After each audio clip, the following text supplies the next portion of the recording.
Jadis, le Wentoro, poumon vert de Nouméa, était recouvert de forêts sèches. Aujourd'hui, après avoir subi historiquement de multiples dégradations humaines, il est plutôt recouvert de végétation envahissante et en particulier d'énormément de faux mimosas. À ce jour, sur les 51 hectares de l'aire protégée du Wentoro, on ne comptabilise plus que quelques hectares de forêts sèches. Il existe des initiatives visant à restaurer cet écosystème en transformant les milieux dégradés en milieux riches en biodiversité calédonienne. Ce qui est d'ailleurs fort commode quand on vit à Nouméa, car il y a très peu de chemin à faire pour se retrouver sur le terrain. On va parler ici de deux pratiques, de deux dispositifs, celui des voltigeurs et celui des parrains. Hubert Géraud, du WWF, est avec nous aujourd'hui pour nous parler de cette forêt sèche du Wentoro. C'est une forêt qui est en train de revivre et qui revit grâce à deux dispositifs. Un premier dispositif qui est une présence hebdomadaire de bénévoles WWF sur des opérations ponctuelles en fonction des besoins. Ça peut être planté, ça peut être paillé, ça peut être une intervention urgente pour une invasion de lianes. Et puis un deuxième dispositif, les parrains, qui a été mis en place par Roger Mativet, première parcelle en 2016, et qui repose sur le principe d'affectation d'une petite surface de forêt sèche qui a souffert, qui est souvent très envahie, à un parrain. Ça peut être une association, ça peut être une entreprise, ça peut être un club service, ça peut être un établissement scolaire, qui s'engage sur la durée, pas seulement planter, mais chouchouter, arroser, pailler, entretenir, et ce idéalement pendant plusieurs années. Et aujourd'hui, on a donc une quarantaine de parcelles qui fonctionnent sur ce système-là. Donc c'est les deux dispositifs qui sont complémentaires et qui permettent de nous voir l'avenir avec pas mal de positivisme. Parrainer, ça consiste à tout d'abord enlever les espèces envahissantes, piqueter, donc mettre des piquets aux endroits où on va planter, trouer, venir planter avec notre soutien les bonnes espèces adaptées au Wentoro mais aussi à la parcelle, selon son exposition par exemple, et la qualité de la terre. Et ensuite, pailler, arroser, et ce sur du temps régulier, et arracher les espèces envahissantes qui vont essayer de revenir s'implanter. Quand il y a un peu de mortalité, eh bien le parrain replante à la saison d'après pour recompléter la mosaïque de plants. Et progressivement, les arbres vont gagner cette course à la lumière contre les espèces envahissantes, reformer une canopée. Sans lumière, les espèces exotiques envahissantes vont finir par mourir. Et après, maintenant, on arrive en 5 ans à avoir une parcelle presque en autonomie. Il faut encore surveiller pour certaines lianes envahissantes, mais maintenant, on y arrive en 5 ans en ayant tiré des leçons de nos 13 ans d'expérience. Chacun est un peu son colibri dans une partie de cette forêt.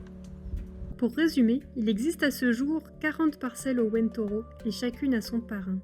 En soutien, il existe une équipe de voltigeurs qui interviennent un peu partout dans ce réseau de parcelles pour mener des opérations selon les besoins de la saison. Les parrains sont engagés à s'investir sur le long terme sur leurs parcelles, alors que les voltigeurs peuvent intervenir quand ils le souhaitent, sans engagement sur la fréquence ni la durée. Il est possible de devenir voltigeur, donc de rejoindre notre équipe bénévole, en devenant tout d'abord bénévole WWF, ça c'est indispensable. Donc vous inscrivez en ligne sur notre page Facebook, et ensuite vous serez invité à une réunion d'induction, une réunion de présentation du WWF. Et si vous êtes intéressé par les voltigeurs, en tant que bénévole inscrit et assuré, vous pourrez me contacter. Je vous rajouterai à l'email list que j'envoie une fois par semaine pour vous donner rendez-vous pour une action éco-citoyenne sur le Wentoro principalement.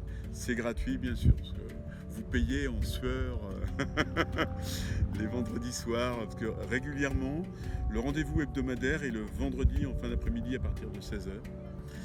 Mais il y a également, comme ce matin, on est un dimanche, et là on est à 3 voltigeurs pour passer dans l'ensemble des parcelles, faire un point sur les futurs chantiers.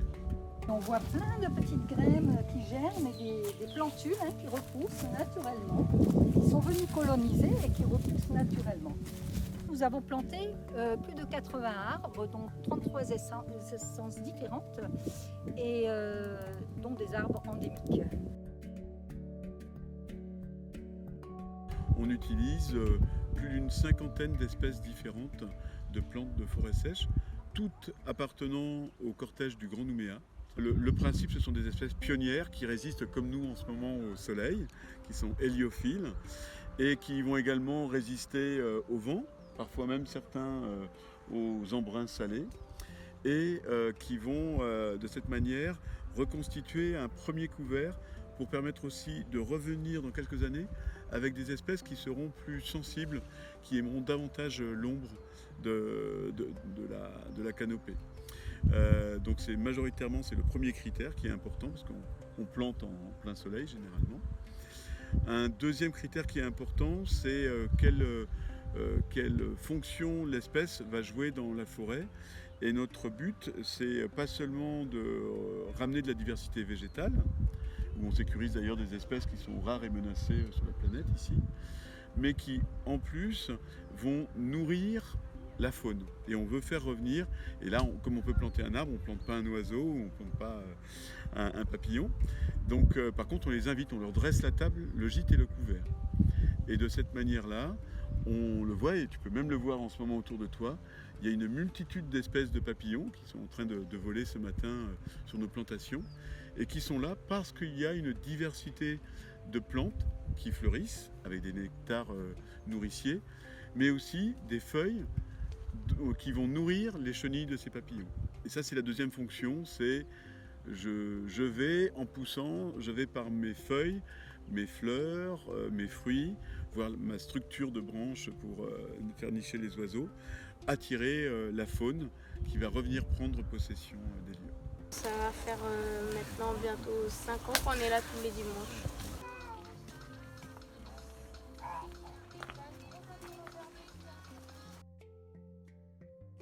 Avant, la lisière de cette portion de forêt elle s'arrêtait ici, c'était le Santal était en limite.